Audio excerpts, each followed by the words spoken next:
আমরা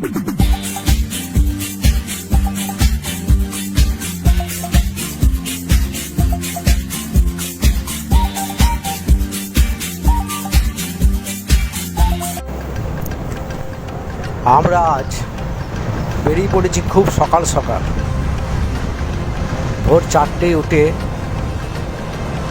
প্রাকৃতিক কাজকর্ম সেরে স্নান করে চা খেয়ে বেরিয়ে পড়েছি জামালপুরের উদ্দেশ্যে। কেন জামালপুর যাচ্ছি জানেন? এখানে বাবা বুড়ুরাজের মন্দির আছে।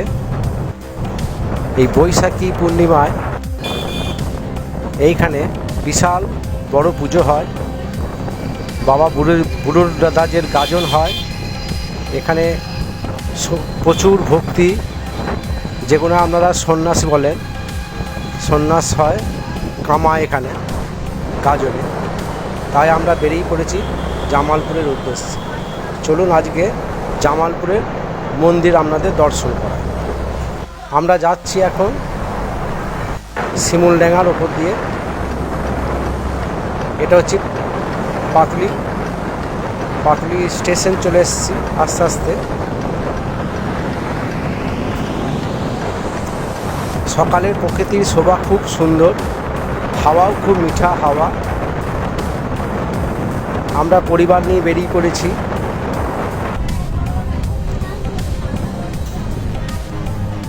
এটা হাওড়া কাটোয়া লাইনের যে রেল লাইন আছে তার পাশ দিয়ে আমরা যাচ্ছি।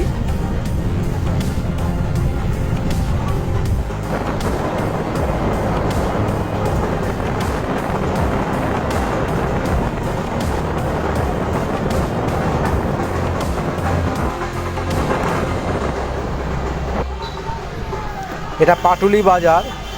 এই স্টেশন থেকে আপনি টোটো অটোয় করে জামালপুর যাব বললে পারেই আপনাকে নিয়ে যাবে। দেখুন কত ভক্ত এখানে সারা রাত ছিল, সব বাড়ি ফিরছে। এটা পাটুলি রেল গেট। এই রেল গেট পার হয়ে আমরা যাব জামালপুর, মানে ছাদনি চৌরাস্তা মোড়, সোজা চলে যাচ্ছে জামালপুর। ডান দিকে কাটোয়া, বাঁ দিকে কালনা।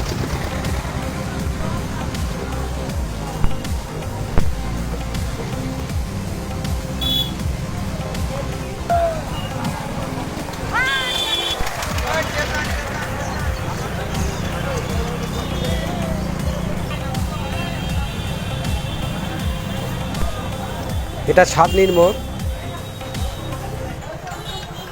আমরা যাব সোজা জামালপুর।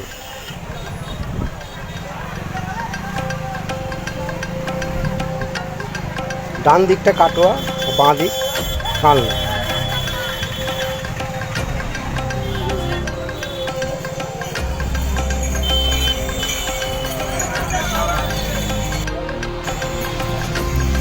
এটা পূর্ব বর্ধমান জেলায় অবস্থিত জামালপুর গ্রাম, পাটুলির কাছে। হাওড়া কাটোয়া ট্রেন ধরে আপনি পাটুলি স্টেশন নামবেন, পাটুলি স্টেশন থেকে আপনি জামালপুর আসবেন।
নমস্কার, আমি সমরেন্দ্র আদিত্য।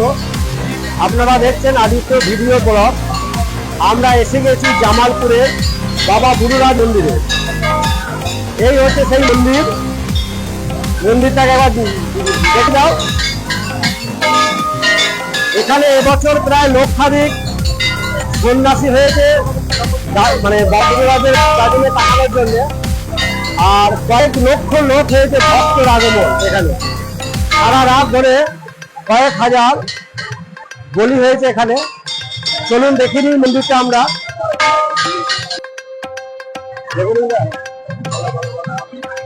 এই যে দেখছেন, এটা বাবা গুরুরাজের মন্দির। এই মন্দিরে একটা বিশেষ মাহাত্ম্য আছে। এখানে কিন্তু ঢালাই হয় না, ওপরে ছাদ আজীবন খড়েরই থাকে। এটা এখানকার নিয়ম। বাবা এখানে পাকা ঘরে থাকেন না, খড়ের চালাতেই বসবাস করতে পছন্দ করে। এই সামনে যেটা দেখছেন, এটা হচ্ছে আপনার বলি দেওয়ার জায়গা। সামনে যে পাকুর গাছটা দেখছেন, এইটা ভক্তরা সব মানত করে, ঢেলা বেড়ে দিয়ে যায়। আবার কেউ ঢেলা খুলে দিয়ে যায়, যার মানত সম্পূর্ণ হয়ে যায় সে ঢেলা খুলে দিয়ে যায়।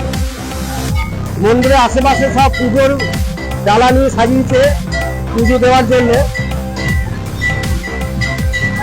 আমরা এখন মন্দিরের গেটের সামনে দাঁড়িয়েছি। প্রচন্ড ভিড়।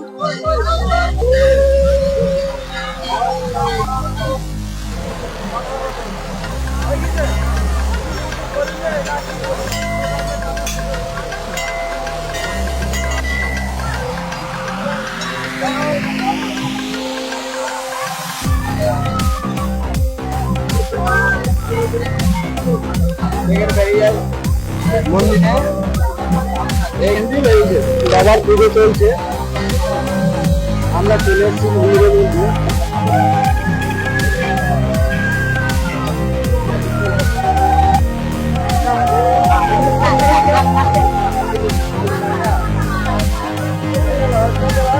প্রচন্ড ভিড় মন্দিরের ভেতরে।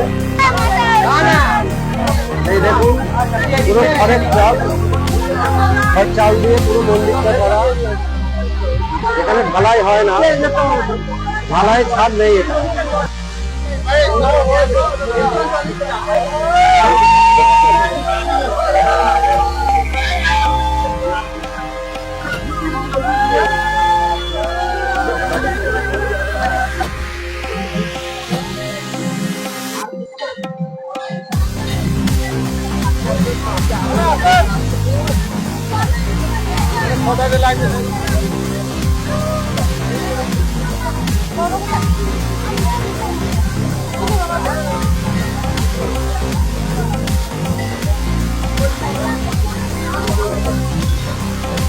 নমস্কার, আমি সেবাই কৌশিক ব্যানার্জি।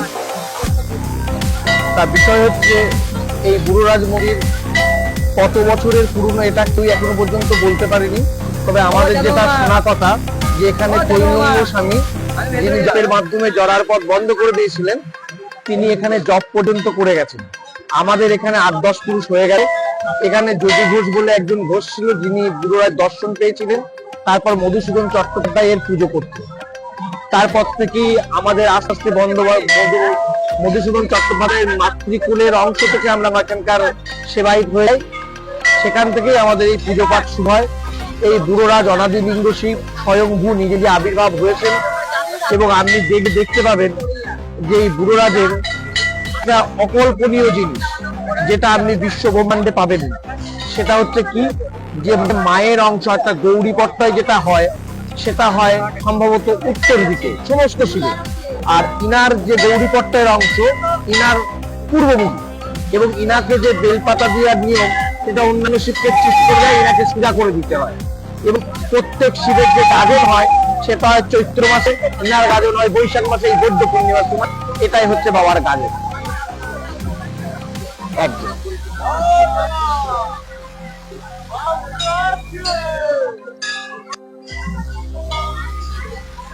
এখানে একটা শিব দুর্গা ঠাকুর আছে, গোপাল ঠাকুর এখানে আছে কয়েকটা। ঘনশ্যাম ব্যানার্জি। আমার পিতার নাম ঈশ্বর ধর্মদাস ব্যানার্জি। বাবা বুড়ো আজ 500 বছর হলো পুজো হচ্ছে। আমাদের 8 পুরুষ করেছে, 8 পুরুষে।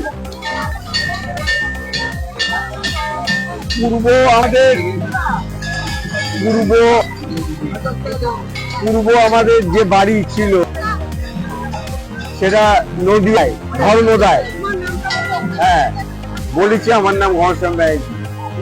আর এই বাবা 500 বছর আগে জঙ্গলের মধ্যে অধিষ্ঠান করতে, গভীর জঙ্গল ছিল, যে জঙ্গলে রীতিমতো বাঘ শিয়াল থাকতো।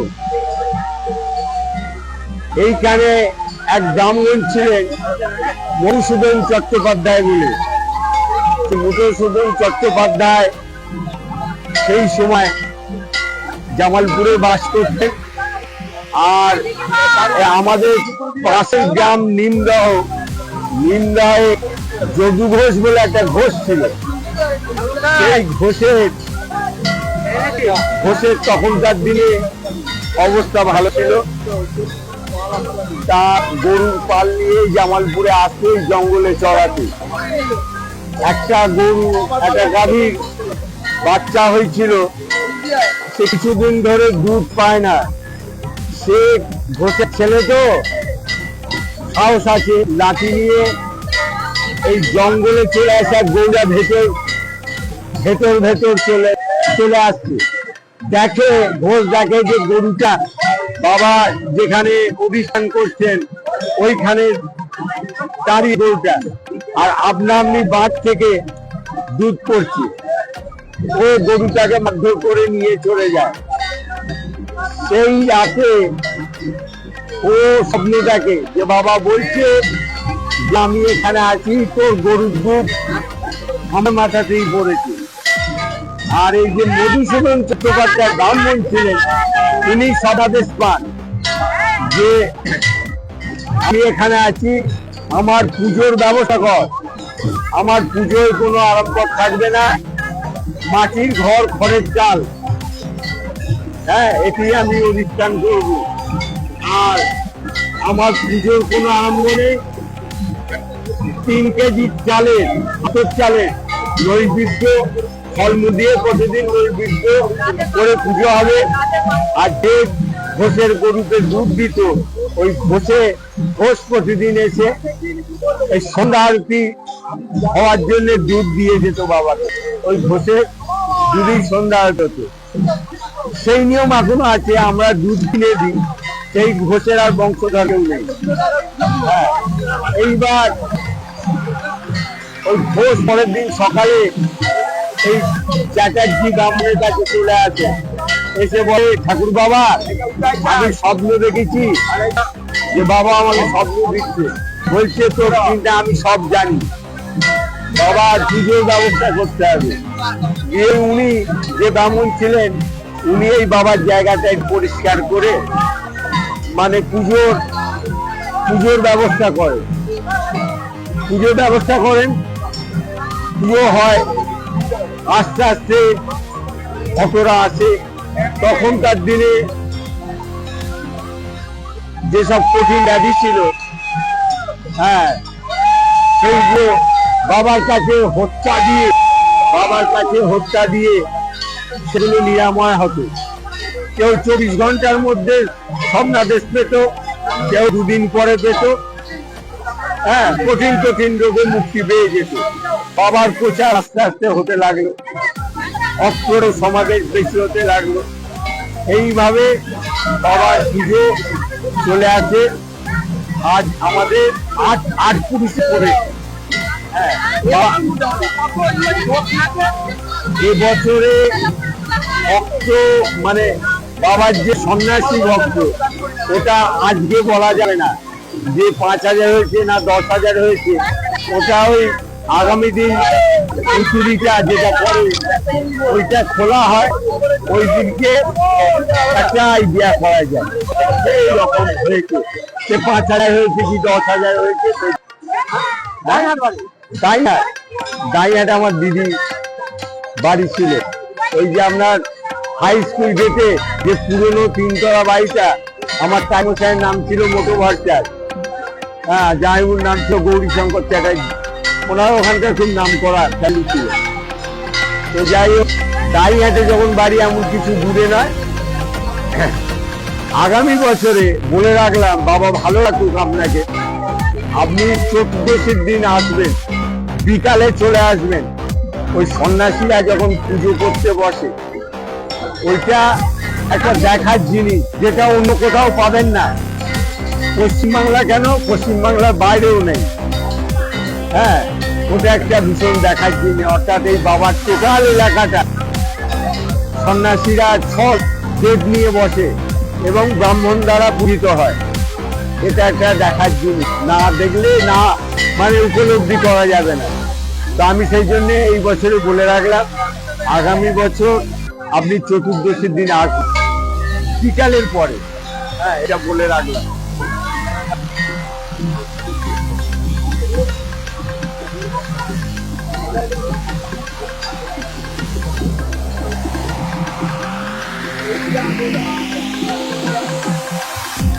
এই গাছটার ভেতরে, গাছটার তলায় সব ইট বাঁধা আছে। যারা যারা মানসিক করে ইটগুলা খুলে দেয়, আবার বেঁধেও দেয়।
নানা রকমের কাজের ইমিটেশন সামগ্রী ও বাচ্চাদের নানা রকম খেলনার সামগ্রী আরেক মাত্র 40 টাকা 40